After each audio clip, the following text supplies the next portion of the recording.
Assalamu alaikum. Welcome to Noreen Academy. You know, today we're going to tackle a concept that honestly gets misunderstood a lot, and that's shukr. We're going to find out how real gratitude doesn't make you complacent. Actually, it can be the engine for your biggest ambitions. So if you get something valuable out of this explainer, we'd really appreciate it if you'd support us by subscribing and sharing it.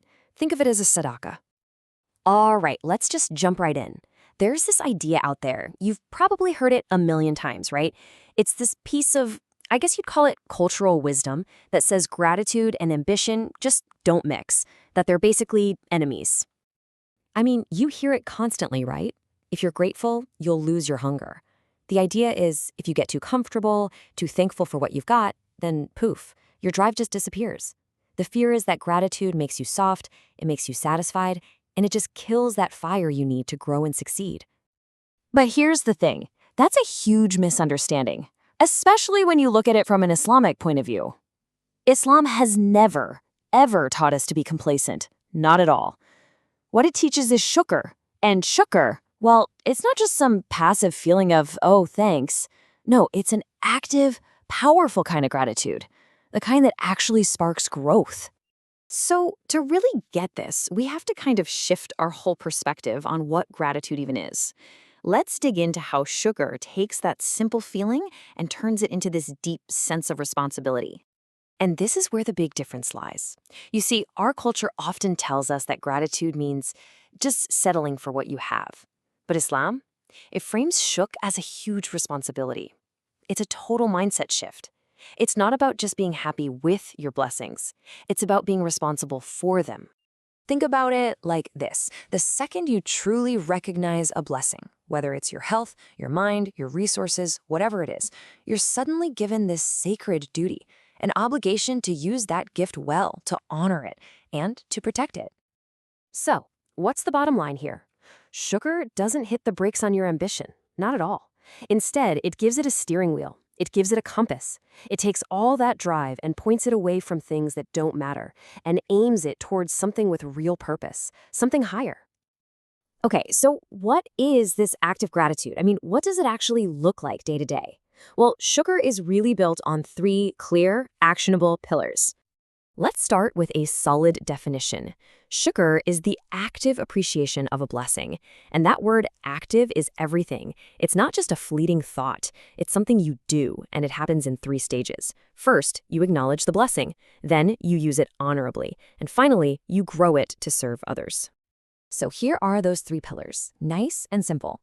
Number 1, acknowledge the gift. You see it and you know it's from Allah subhanahu wa ta'ala.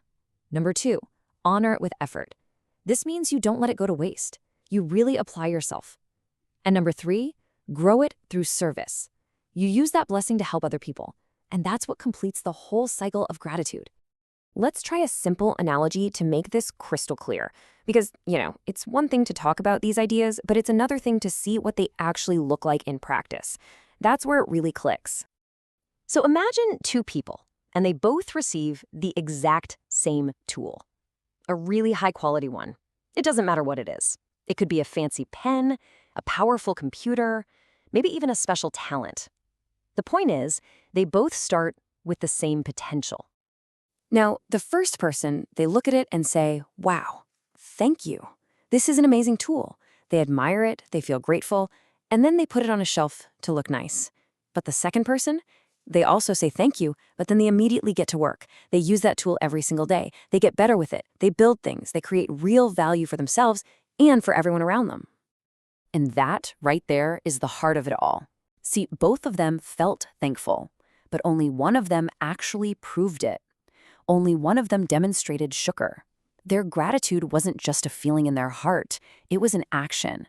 It was effort. It was a result.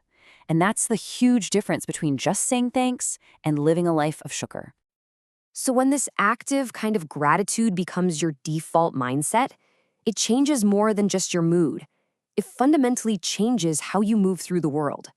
It starts to build the exact character traits you need to achieve great things. Just think about the qualities this builds in a person. It gives you optimism because you're focused on what you have, not what you don't. It gives you this incredible energy, but without arrogance because you know where your blessings really come from. It makes you resilient so you can find good even when things are tough. And maybe most importantly, it gives you a drive that's connected to something much bigger than yourself, something with real meaning. So you have these two totally different ways of fueling ambition. The world kind of tells you you have to want more to work harder. It's all about what you lack. But Islam gives us a much more powerful and, frankly, more sustainable model. Appreciate more to work better. When your work itself becomes an act of gratitude, well, it stops being a chore and becomes something joyful, something with purpose. Okay, so how do we put this into practice? It really starts with one simple change in your thinking. Instead of waking up in the morning and immediately thinking about what you're missing, ask yourself this one question every single day. What blessing must I honor with my effort today? And we have to remember, this isn't just some life hack for being more productive. This is about our ultimate accountability. It's a core part of our deen. Because one day we will all stand before Allah subhanahu wa ta'ala. And our blessings, our time, our health, our knowledge, they will speak. They will testify either for us or against us based on how we use them. So if there's one thing to take away from all this, let it be this. Shukr, real Islamic gratitude, is not the enemy of ambition. It's its best friend. It doesn't put out the fire inside you. It takes that fire and aims it, turning it into a powerful, focused force for good in the world. Presented and created by Noran Studio.